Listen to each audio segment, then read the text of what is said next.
2022 সালে টেট উত্তীর্ণ 361 জন চাকরি প্রার্থী বৃহস্পতিবার ফের নিয়োগের দাবিতে শিক্ষা ভবনে শিক্ষা অধিকর্তার নিকট দেখা করতে আসেন।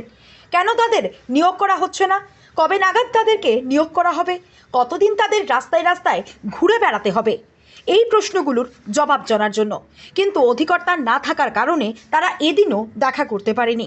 তবে চাকরি প্রার্থীরা যাতে অতি সত্বর অধিকর্তার সাথে দেখা করতে পারে এই আবেদন জানিয়ে একটি চিঠি দিয়ে এসেছে।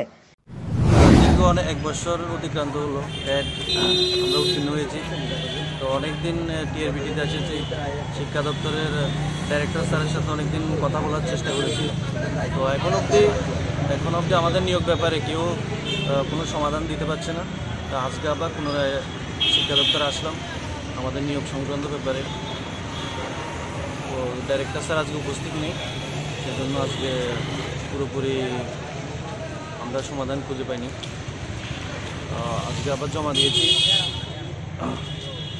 এর মধ্যে যদি ডাইরেক্টর স্যার আবার আমাদের কল করেন তাহলে আবার এসে যোগাযোগ করব। কতজন আছো তোমরা?